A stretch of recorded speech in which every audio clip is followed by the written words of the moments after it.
This train only runs on weekdays, but we rode it on a Saturday. Today we have a cool trip report lined up for you. This is a train that only runs on Saturdays in the summer. Do you want to see more train-related content like this? Hit that subscribe button.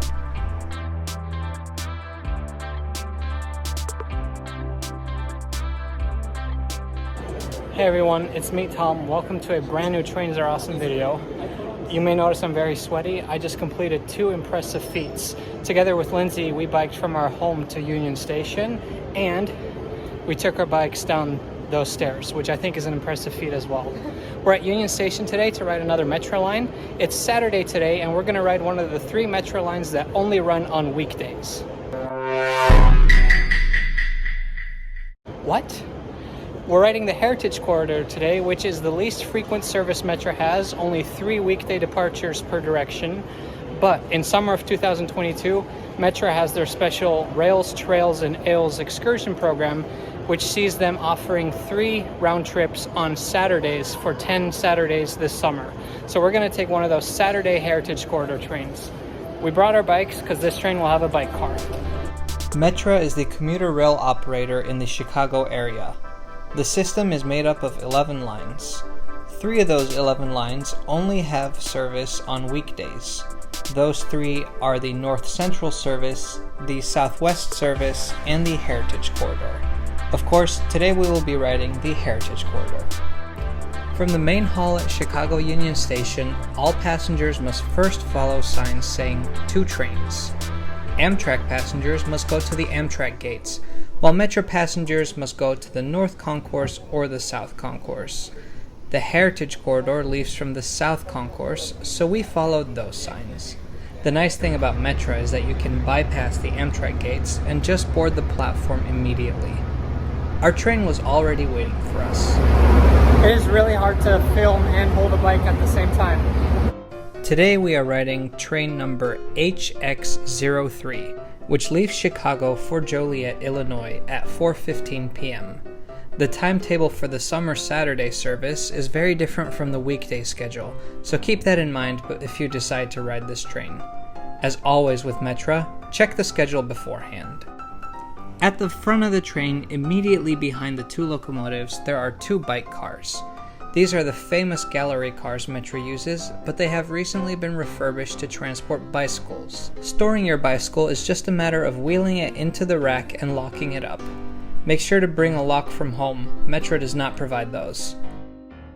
Worried about moving somewhere else and your bike's getting stolen? Don't be. The bicycle car has live security footage which is fed into the other passenger compartment.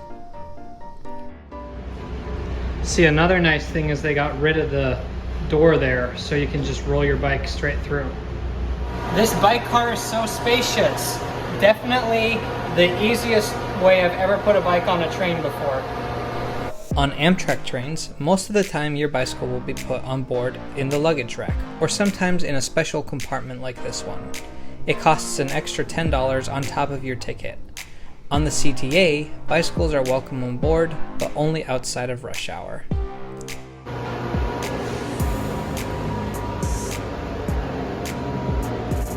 We have moved to the other side of our bike car, and this side is fully fitted with the regular Metra seating layout. I don't think so. I also like the outside livery of these bicycle cars. I wish all Metra trains had a better livery than just stainless steel.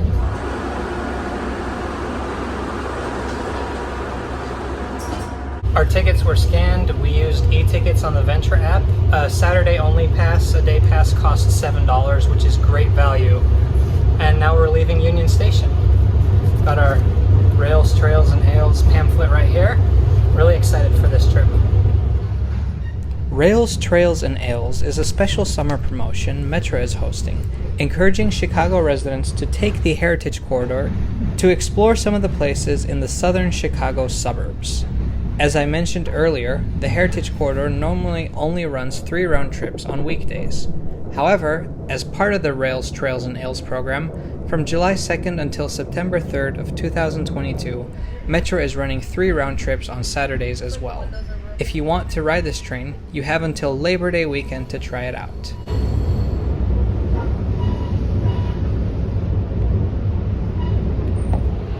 Of course, this is one of Metra's famous gallery cars, and we have the whole car to ourselves, so let me show you around a little bit. So first there's the lower level, which is made up of these seats, which can easily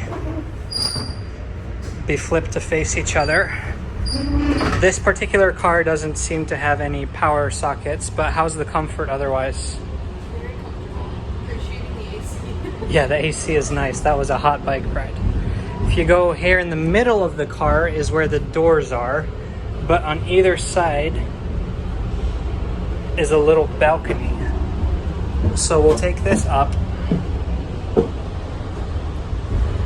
And in the middle is this baggage rack area.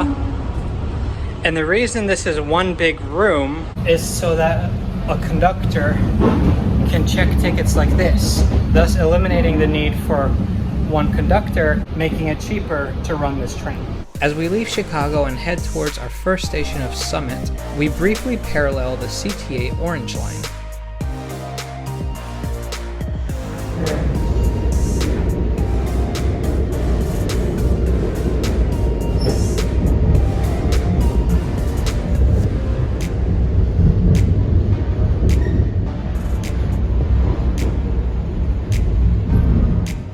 Time to check out the bathroom.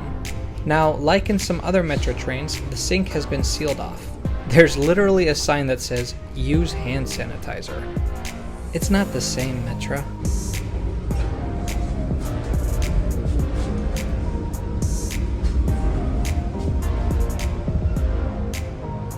Now, the Metra Heritage Corridor has the least frequent service of all Metra routes.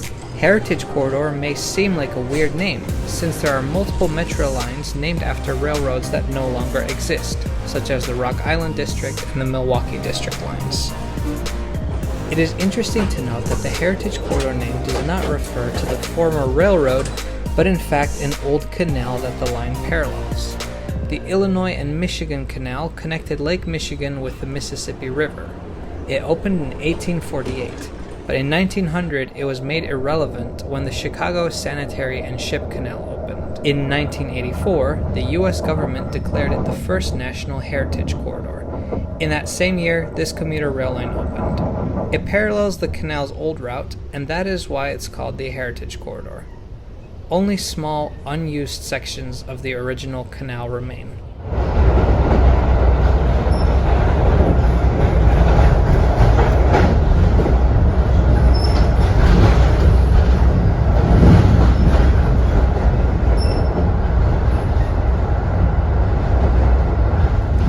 Our first station stop is Summit, Illinois. This is also the first station on Amtrak's Lincoln Service trains. In fact, this is the only place on the entire Metra network where there are 2 Amtrak stations with no Metra stations in between. On the platform, I noticed a few rail fans taking pictures of our train. At first, I thought it was just because it was unique that this train runs on a Saturday.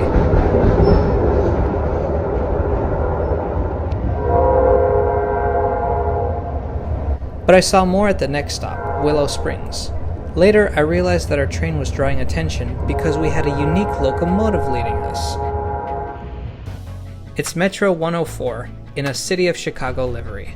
This City of Chicago livery is the newest of all the special liveries on the Metra fleet. It was added to this locomotive in May of 2022.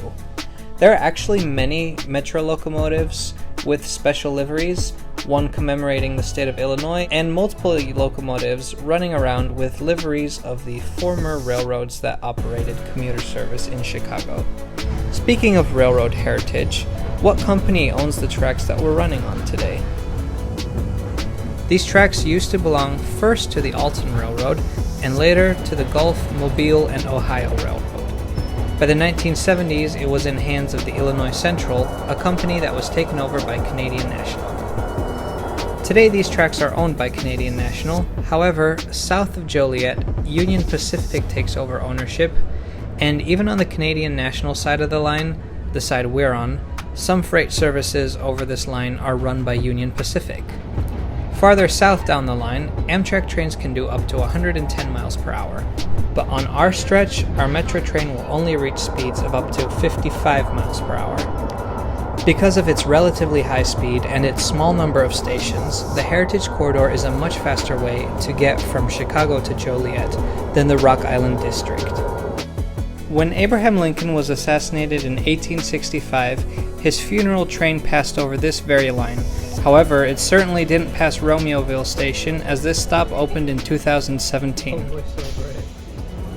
This is Romeoville. Everybody, of course, knows that this town was named after me.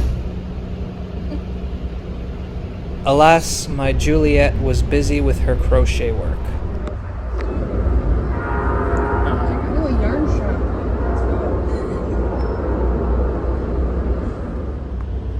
3 times a day, of course, is terrible service.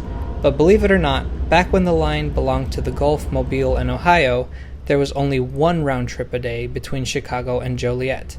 This train was known as the Plug.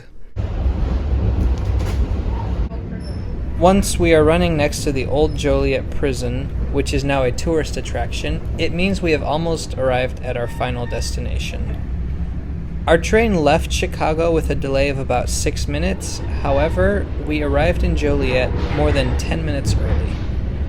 The Heritage Corridor doesn't see much freight traffic. However, the line has many level crossings with very busy freight railroads, so trains along this line are delayed often.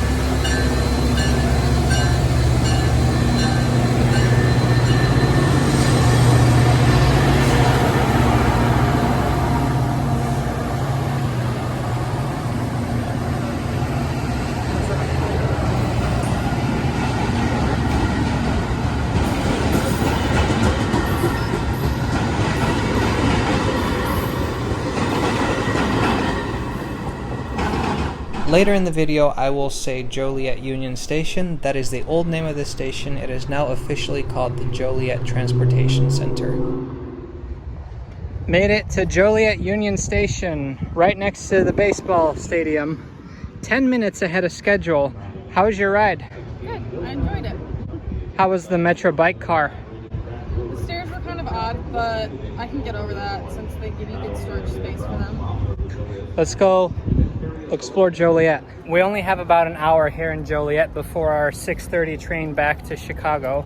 Joliet Union Station is actually really interesting because this is the platform for the Heritage Corridor and Amtrak trains, and perpendicular to that are the Metra Rock Island platforms. Now, Amtrak is planning to shift and take the Rock Island district into Chicago, but for that they'll need to branch off onto those Rock Island tracks. Immediately south of Joliet Station, there is a spur connecting our line with Metra's Rock Island District line. Our train takes that to head to a siding before coming back for its return trip to Chicago. I assume that once Amtrak shifts to the Rock Island District, these trains will also be taking that spur. With Amtrak having 5 round trips a day on the track shared with the Heritage Corridor, I hope that once this transition occurs, there will be room for more trains on Metra's Heritage Corridor. We only had a little bit of time in Joliet, but we made the most out of it, visiting some thrift stores, some of the city's most beautiful buildings, and stopping for a quick bite to eat. Joliet is the 3rd largest city in the state of Illinois with a population of 150,000. Once we got to the platform on time, our train was nowhere to be seen yet. About 10 minutes late, it came through the Rock Island District tracks again before reversing onto our platform.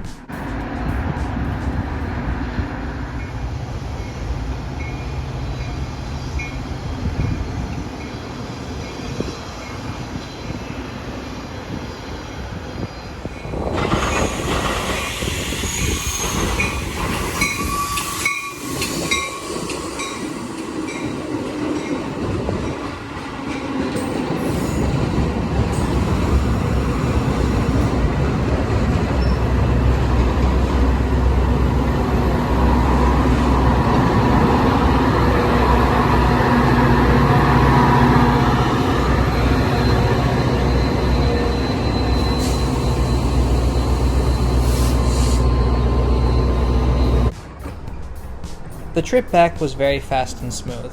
We parked our bikes in the bike car nearest to the locomotives this time, which had a slightly different layout. Thank you so much for watching this video. If you want to try the Metra Rails, Trails, and Ales program, aka Saturday service on the Heritage Corridor, you'll need to be fast. The last train leaves on September 3rd, 2022. Want more cool train trip suggestions like this one? Subscribe to Trains Are Awesome. We upload twice a week, and we'd love to have you join us. See you next time.